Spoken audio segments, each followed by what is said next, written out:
Hello बच्चों, आइए इस प्रश्न को देखते हैं। कैंसर क्या है? कैंसर रोग के लक्षणों तथा कारणों को लिखिए। इस प्रश्न की जो मुख्य अवधारणा है, मुख्य अवधारणा वह है कैंसर। यहाँ पर हम इस रोग के लक्षणों कारणों को देखेंगे तो यह एक जटिल रोग है जिसमें कोशिकाएं, यह एक जटिल रोग है।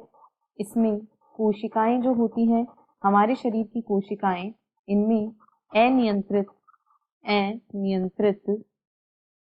व असीमित वृद्धि होती है। इसमें अनियमित तथा असीमित वृद्धि होती है जिसके कारण खुद कोशिकाओं के समूह, जिसे अर्बुद या ट्यूमर कहा जाता है, इसका निर्माण हो जाता है। यह रोग कैंसर कहलाता है। हमारे शरीर कोशिका की वृद्धि व विभेदन अत्यंत्रित होता है। निकटवर्ती कोशिकाओं का संपर्क भी अन्य कोशिकाओं में अनियंत्रित विभाजन को रोकता है, परंतु कैंसर कोशिकाओं में नियामक क्रियाविधि टूट जाती है जिसके कारण अनियमित तथा असीमित वृद्धि होती है जिससे ट्यूमर बनते हैं। ये जो ट्यूमर या अर्बुद होते हैं, ये मुख्यतः दो प्रकार के होते हैं। अघातक, जिन्हें बिनाइन कहा जाता है, इन्हें बिनाइन ट्यूमर भी कहा जाता है, तथा घातक, जिन्हें मैलिग्नेंट ट्यूमर भी कहा जाता है। घातक जो होते हैं, इनमें मेटास्टेसिस का लक्षण पाया जाता है जिससे ये अपने मूल स्थान पर सीमित नहीं रहते हैं और अन्य स्थानों पर शरीर के अन्य भागों में भी फैल जाते हैं। यदि इसके कारणों को देखें तो इसके कारण जो हैं वे निम्नानुसार हैं। कैंसर को पैदा करने वाले कारकों को कार्सिनोजन कहा जाता है और ये कई प्रकार के हो सकते हैं। ये भौतिक कारक हो सकते हैं, यदि भौतिक कारकों में हम देखें तो पराबैंगनी किरणें अथवा एक्स किरणें, गामा किरणें, इसके अंतर्गत यूवी किरणें, एक्स किरणें व गामा किरणें शामिल हैं। ये विकिरणें उत्परिवर्तन उत्पन्न कर सकती हैं जिनके कारण यह बीमारी हो सकती है। अब यदि अगले कारक को देखें तो वह है रासायनिक कारक। यह है रासायनिक कारक। रासायनिक कारकों के अंतर्गत कई ऐसे रसायन होते हैं जिनकी वजह से यह बीमारी हो सकती है। ये धूम्रपान करने से हो सकता है अथवा इसके अलावा निकिल और क्रोमियम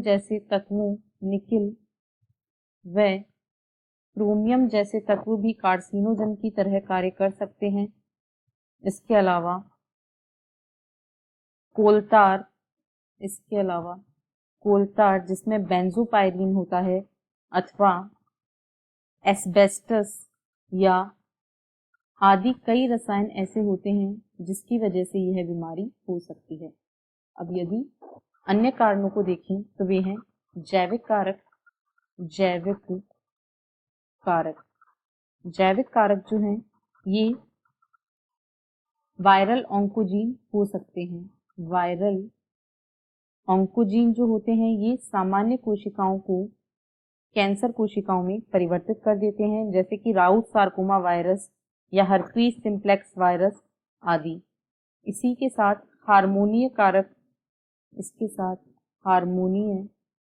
कारक भी इसके लिए जिम्मेदार होते हैं, जैसे कि एस्ट्रोजन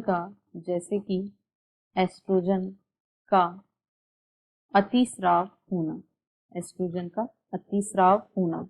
अब यदि इस रोग के लक्षणों की बात करें तो इसके जो लक्षण हैं वे निम्न हैं। शारीरिक भार में अत्यधिक कमी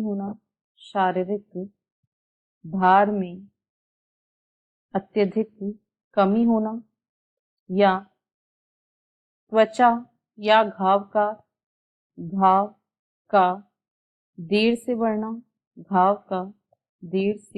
भरना, अत्यधिक या बार बार सिर दर्द होना, अत्यधिक या बार बार सिर दर्द। इसके अलावा निगलने में परेशानी, कफ के साथ रक्त आना, कफ के साथ रक्त का आना या स्थायी उदर दर्द, स्थायी उदर दर्द का होना, योनि से स्रावों का निकलना आदि कई कारण, कई लक्षण जो हैं ये कैंसर के लक्षण हैं। आशा है आपको प्रश्न समझ आया होगा। धन्यवाद।